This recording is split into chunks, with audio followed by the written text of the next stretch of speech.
नए वीडियो में। इस वीडियो में आज हम बात करेंगे एक नया लेटर जो रेलवे की तरफ से आया है, उस लेटर में क्या चीज़ें हैं बात करेंगे। कंप्लीट डिस्क्रिप्शन तो नहीं आया है, फिर भी चर्चा करने का प्रयास करेंगे कि कुछ हद तक क्या इन्फॉर्मेशन। मैंने एक दो जानकार लोगों से भी बात की जिन्हें जानकारी है इन सब चीज़ों के बारे में, जिनके अथक प्रयासों से इस तरह का लेटर आना संभव हुआ है। नाम लेने की आवश्यकता नहीं है, या तो वो किसी संस्थान से जुड़े होंगे या किसी तरह के बदलाव लाने के लिए किए गए प्रयासों के समूह से जुड़े हुए होंगे जिन्होंने ऐसा प्रयास किया। उन लोगों से मैंने बात किया और कुछ हद तक लेटर को पढ़ा, जिसके संबंध में मैं बात करना चाहूँगा। पहले मैं ये बताना चाहूँगा कि कैडर रिस्ट्रक्चरिंग या कैडर मर्जिंग की बात रेलवे में बहुत दिनों से चल रही है। कहा जा रहा है सिग्नल एंड टेलीकॉम को स्टेशन मास्टर कैडर से मर्ज कर दिया जाएगा, या ट्रेन मैनेजर के कैडर को दूसरे कैडर में डाल दिया जाएगा, या लोको पायलट के बगैर ट्रेन चलाई जाएगी, बुकिंग को खत्म कर दिया जाएगा। वेरियस बात चल रही है, मगर इन बातों के बीच में जो ये बात निकल के सामने आई है वो यह सामने आई है कि सुपरवाइजरी कैडर। अब इसके भी कई तरह के तार और लिंक है, जिसकी चर्चा हालांकि हम बाद में करेंगे। पहले हम आते हैं एज यूजुअल, मैं अपने वीडियो में टू द टॉपिक बात करता हूं, जल्दी समाप्त करने का प्रयास करता हूं। यह वीडियो लंबा हो सकता है, मैं प्रयास करता हूं कि लेटर को पढ़ते हुए इसके बारे में बात करूं। तो जहां तक देखिए 17/11/2022 का लेटर आया हुआ है, ये किसी और लेटर से रिलेटेड है, उसकी चर्चा हम बाद में करते हैं। Upgradation of pay structure of certain cadres, इसमें दिया गया है कि मिनिस्ट्री ऑफ फाइनेंस के आईडी नोट नंबर 10 डेटेड 1/11/2022 से प्रेसिडेंट ने अप्रूव कर दिया है upgradation of pay structure of certain group C cadres of ministry of railway detail in the list include. कौन कौन सबको किया गया है उसके बारे में चर्चा करेंगे। खैर, upgradation of 50% post from level 7 group C to level 8 4800 group C. दूसरा है further upgradation of the 50% post of level 8 group C to level 9 5400 group C on non functional basis after 4 years of service in level 8। यानी आपको normally ये चीज पता होगा कि जब से 2016 से 4200 ग्रेड पे में स्टेशन मास्टर की रिक्रूटमेंट हुई है, और उससे पहले जिन लोगों की 4200 में डायरेक्ट रिक्रूटमेंट होती थी, या जो लोग 4200 में काम कर रहे हैं करते थे, नॉर्मली 46 या 48, मैक्सिमम 46 या 48 तक जाके स्टेग्नेशन आ जाता था। अगर आप हमारे माननीय रेल मंत्री जी का वीडियो देखेंगे तो उस वीडियो में भी यही कहा गया है, स्टेग्नेशन वर्ड का यूज किया गया कि स्टेग्नेशन आ जाता था, उसके बाद उन्हें प्रमोशंस नहीं मिलते थे।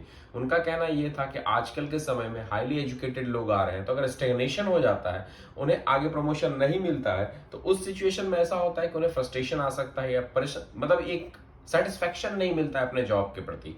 अगर जॉब के प्रति सेटिस्फैक्शन नहीं रहेगा तो उस स्थिति में ऐसा भी हो सकता है कि काम करने में उतना मन ना लगे। तो पॉइंट वो तो खैर एक फिलोसॉफिकल थॉट है, जिसके बारे में हम बाद में चर्चा करेंगे, काम करने में मन ना लगना, सेटिस्फैक्शन ना मिलना।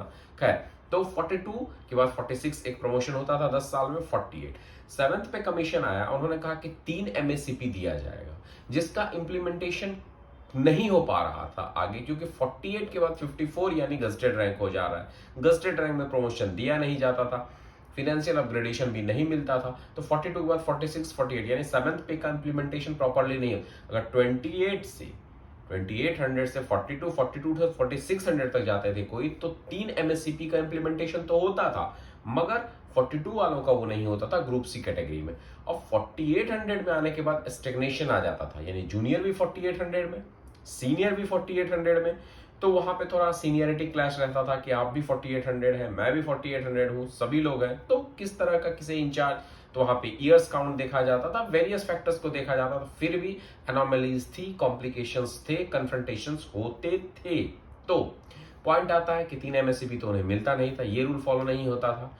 दूसरा, इन्हें सही से प्रमोशंस नहीं मिल पाते थे, स्टेग्नेशन हो जाता था। तो केंद्र सरकार का यह कहना है कि लगभग 70,000 से 80,000 के बीच रेलवे में सुपरवाइजरी कैडर के पोस्ट हैं सभी में, तो उनको 5400 तक का प्रमोशन दिया जाएगा। अब आपको यह तो जानकारी होगा ही, मैं तो डिप्टी स्टेशन सुपरिटेंडेंट हूं, बता चुका हूं।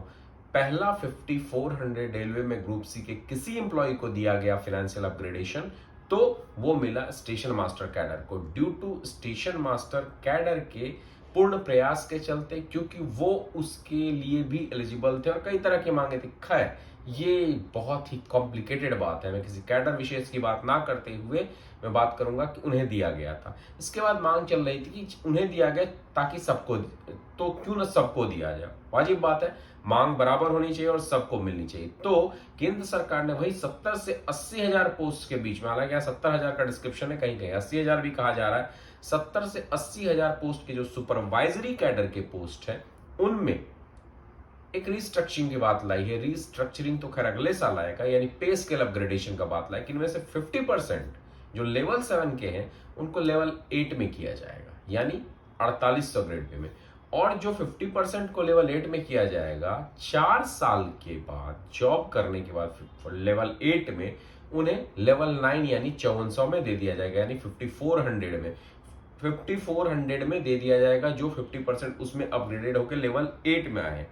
पॉइंट नोट करने वाली बात क्या है, इसमें देखने की बात है, जो मैं बाद में चर्चा करूंगा, कि अगर आप 3 MSCP भी लेते हैं तो 30 साल लग जाते हैं। 10 साल में 46, 20 साल में 4800 ऑन एन एवरेज, और 30 साल के कंटिन्यूअस सर्विस के बाद 5400 मिलता था। लेकिन अगर सही तरीके से इसे देखा जाए तो 10 साल में 46, 20 साल में 48 और 4 साल के नॉन फंक्शनल सर्विस इन 4800 के बाद आपको मिल जाएंगे 5400, यानी 5400 का ग्रेड पे मिल जाएगा। यानी 24 साल की सर्विस के बाद आपको 5400 का ग्रेड पे मिल जाएगा। ये इस लेटर के हिसाब से माना जाए तो ऐसा हुआ है। किस तरीके से इंप्लीमेंट करेंगे इसकी चर्चा तो खैर हम बाद में करेंगे। अब इसका एक इंपॉर्टेंट इसमें पोस्ट देखते हैं, चाहे senior section engineer civil, electrical, mechanical, diesel, ये सभी 4600 वाले पोस्ट थे जिन्हें 4800 दिया जाएगा। उनमें से जो 4800 होंगे 4 साल के सर्विस के बाद उन्हें 54 दिया जाएगा। ट्रैफिक और कमर्शियल में देखते हैं। ट्रैफिक और कमर्शियल में है चीफ कंट्रोलर, स्टेशन मैनेजर या स्टेशन सुपरिटेंडेंट, बड़े बड़े स्टेशनों पर स्टेशन मैनेजर कहलाते हैं, chief yard master, traffic inspector, commercial superintendent, CRS, chief booking supervisor, ये हो गए कमर्शियल डिपार्टमेंट के, chief ticketing inspector CTR, personal में चीफ ऑफिस सुपरिटेंडेंट यानी चीफ OS जिसे बोलते हैं, chief staff and welfare inspector. तो वैसे वेरियस। अब पॉइंट आता है इम्प्लीमेंटेशन कब से किया जाएगा। 1/12/2022 से इसे इफेक्टिव कर दिया जाएगा। लास्ट डेट ऑफ कैलकुलेशन है 30/11/2022, यानी while determining the 50% of the strength for benefit of granting the upgradation sanction cadre strength of 30/11/2022 will be taken into consideration, यानी 30/11/2022 को कंसिडरेशन में लेते हुए ये अपग्रेडेशन किया जाएगा। पॉइंट है।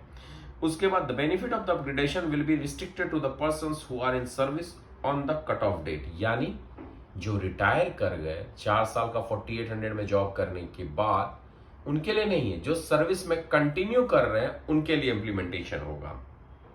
अब यानी लेवल 7 से 50% जो है लेवल 8 में जाएंगे, और उस 50 के 50% यानी 25%, यानी 100 है तो 50 चले गए लेवल 8 में, लेवल 7 से। उस 50 में से 25 को 4 साल के सर्विसेज के बाद लेवल 9 में दिया जाएगा, फेज मैनर हिसाब से उनको दिया जाएगा।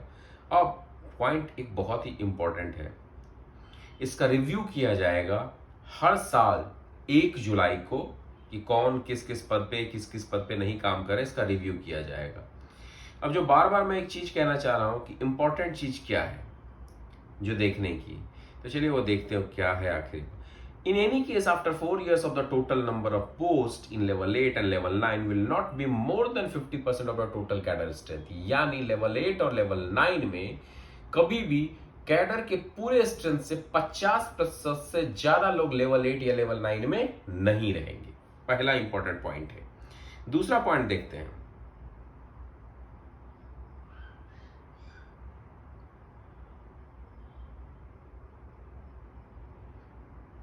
if the department railways are not able to provide the matching savings, the particular category department will not be granted the benefit of upgradation till such time alternative solution is found with the approval of board। यानी कहने का मतलब यह भी है कि अगर मान लीजिए वैकेंसी नहीं है, सिचुएशन नहीं है, फिर भी 4 साल आप नॉन फंक्शनल रूप में पोस्ट पे 4800 के काम कर चुके हैं, तो जरूरी है कि वो 5 साल और 6 साल भी लेगा आपको 5400 ग्रेड पे में देने के लिए। तो ये है। इसकी बाद एक 18 के लेटर के स्ट्रक्चर से 2021 के लेटर, जिसका डिस्कशन मैं अगले वीडियोज में करूंगा, को कनेक्ट करके किया जा रहा है। अगले में कर दूंगा मैं कि ये कैसे कनेक्ट किया गया है। अब आता है फायदे क्या है। अगर लेवल 7 से 50% लोग लेवल 8 में जाएंगे और लेवल 8 से 25 यानी 50% लोग लेवल 9 में, तो अनडाउटली 4200 के लेवल 6 वाले तेजी से 4600 में पहुंचेंगे, क्योंकि वहां वैकेंसी अवेलेबल होगी और वो लेवल 7 में फास्टली पहुंचेंगे। ये पहला बेनिफिट मिलेगा। दूसरा, जो 30 साल में आप 54 में जाते थे, वो आप 24 साल में 5400 में जाएंगे। तीसरा, 46, 48 और 54 के अपने फाइनेंशियल बेनिफिट्स है। आपको एडमिनिस्ट्रेटिव पावर्स नहीं मिलेंगे, प्रशासकीय ताकतें, प्रशासकीय जो आपकी अथॉरिटी है वो प्रदान नहीं की जाएंगी, लेकिन आपको फाइनेंशियल, वित्तीय जितनी भी सुविधाएं हैं वो आपको प्राप्त हो जाएगी। ये एक अच्छी चीज है।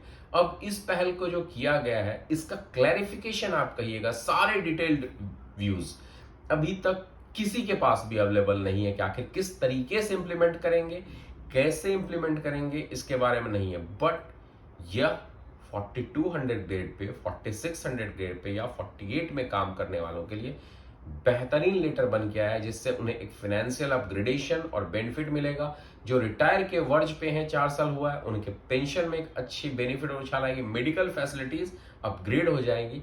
तो ये सारे बेनिफिट्स मिलने वाले हैं इस लेटर के मुताबिक। कई जगह तो इंप्लीमेंटेशन स्टार्ट भी कर दिया गया, क्योंकि लास्ट डेट है 30/11/2022 का कंसिडर करना और 1/12/2022 से इंप्लीमेंटेशन करना है। हम स्वागत करते हैं इस कदम का, इस तरह के चीजों का जो किया गया है, क्योंकि रेलवे में ही ऐसा है कि 4200 को ग्रुप सी में रखा जाता है, अन्यथा कई ऑर्गेनाइजेशन में और स्टेट में 4200 ग्रुप बी में भी काउंट आता है। अगर आप चेक करेंगे तो बहुत ज्यादा क्लैरिफिकेशन नहीं था, क्योंकि लेटर अपने आप में भी एम्बिगुअस है, कॉम्प्लिकेटेड है। जैसे जैसे इस लेटर के क्लैरिफिकेशंस आते जाएंगे मैं शेयर करता जाऊंगा। स्टिल ये तीनों के लिए 42, 46 और 4800 में काम करने वाले सभी वर्ग के कर्मचारियों जो रेलवे में वर्क कर रहे हैं, उनके लिए बहुत ही बेनिफिशियल है। वीडियो कैसा लगा हो जरूर बताइएगा, कमेंट करिएगा और लाइक शेयर सब्सक्राइब तो जरूर करिएगा। धन्यवाद।